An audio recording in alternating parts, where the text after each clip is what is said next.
insight at maraming kaalaman tungkol sa aral ng Islam.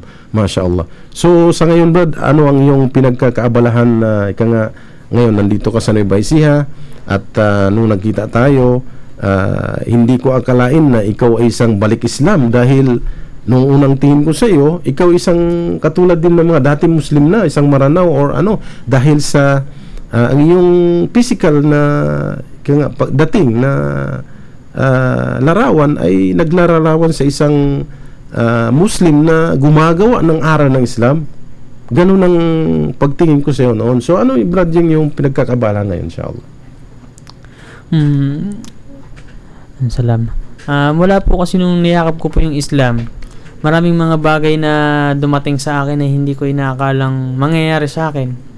Pero dahil sa ang katotohanan ng Islam pa rin ang namamayani sa akin, kahit anong bagay na dumating sa akin, hindi ko ito mabitawan eh. Hindi ko to maisantabi bago kumuha isang bagay. Kaya po sa ngayon po ang aking pinagkakabalahan kapag nasa bahay lang po ako, babasa-basa po ako, nagka-searching about Islam. Hindi po ako huminto dahil siguro pakiramdam ko kahit nung matay na ako o dumating ako sa maging matanda na, eh hindi ko pa rin po, marami pa rin akong bagay na hindi alam. Mashallah. So yung pag-aaral naman sa Islam tuloy-tuloy eh. Hindi pinipili hanggang sa tayo ay matanda na or walang sinabi kung ikaw ay nag-reach na sa 80 years, huminto ka na ng pag-aaral. So ang pagkuha ng kaalaman is from cradle to grave. Parang gano'n, may hadith gano'n ng Propeta Muhammad sallallahu alaihi wasallam. Alhamdulillah Brad, welcome sa Islam at naway ang habag at awa ng Allah subhanahu wa ta'ala ay bibigyan pa tayo ng mga lakas upang ma-share, may bahagi ang aral na ito sa ating mga mahal sa buhay, sa ating mga immediate relatives katulad mo at mga ibang mga kapatid na nabubuhay ngayon at sila ay nasa kanilang mga pamilya pa rin, although ang Islam ay talagang malaya itong para sa lahat. Walang pinipili kung ikaw ay nag-Muslim, ang magulang mo ay hindi Muslim, okay lang. Hanggat ikaw ay sumusunod doon sa aral ng Islam, meron kang pagkakataon nga ibahagi sa kanila. At isang bagay na malinaw sa Islam, ang aral sa Islam ay walang sapilitan. Wala po itong pamimilit. Kumbaga, iparating lang natin, i-explain natin, paliwanag kung ano yung aral sa Islam, ano yung katayuan, ano yung pagkakilala natin sa dakilang tagapaglikha bilang purely monotheism. Pure monotheism po yung aral sa Islam. Kung ano yung inaral ni Propeta Moses, Propeta Noah alayhis salam, Propeta Abraham, Propeta, marami pong mga naunang propeta, hanggang even Prophet Adam himself. Binilin po yan sa mga anak niya bago siya binawian ng buhay na maniwala at sumamba lamang sa nag-iisang may kapangyarihan ng nag-iisang Diyos.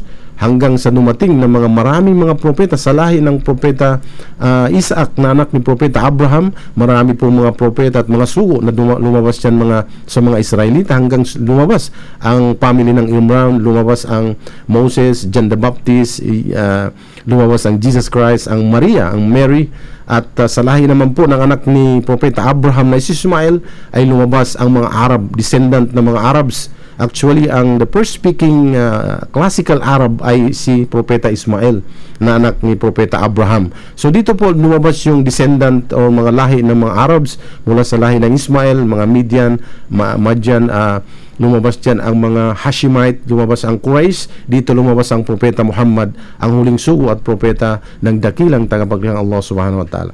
So sa mga bagay-bagay po na hindi natin pagkakasunduan tungkol sa pananampalataya, malaya po natin pag-uusapan ito. Hindi po kinakailangan mag-away-away ang bawat tao. Ang kailangan lang natin pag-usapan at i-analyze kung ano yung sinabi natin.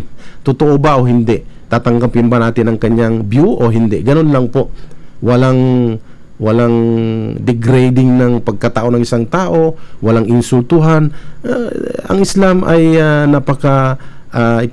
flexible at open at makatotohanan po na ito ay open para sa lahat, open book. Ang Quran po, maling conception or maling concept po na iisipin ng mga tao, mga kababayan natin at mga ibang tao na ang Quran ay para lamang sa mga Muslim or para lamang sa mga Arabo or para lamang sa mga taong Mindanao na mga Muslim or para sa mga Indonesian lamang, Malaysian lamang. Maling-mali po ang concept na yon.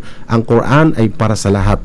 Anumang lahi ka, anong relihiyon ka, anong sekta ka sa lipunan, hanggat bigyan mo ng pagkakataon ng Quran na basahin at alamin, ay welcome po yan. Open book. Hindi po binabawalan ng mga imam, ng mga ustads, ng mga matataas sa mga Muslim na binabawalan yung mga ibang tao na hindi Muslim magbasa ng Quran. Open po yan. Mayroong English translation, may Quran translation, may Tagalog translation, may Malayalam, may Hindu, kung ano-anong lingwahe po, open sa lahat umalam ang Quran. At katulad na ng isang kapatid natin dito, natunghayan niya at binasa. Ano ba, Brad, translation yung binasa mo sa Quran? English? English. Masya Allah. So, binasa niya yung Quran through English translation. Of course, given yun na hindi mo maintindihan yung Arabic dahil kahit ako, pag malalim na Arabic, hindi ko maintindihan. Kailangan pag-aralan. So, meron po yung mga translation po. So, welcome po sa inyong lahat. At sa puntong ito, wala na po tayong oras, mga kapatid.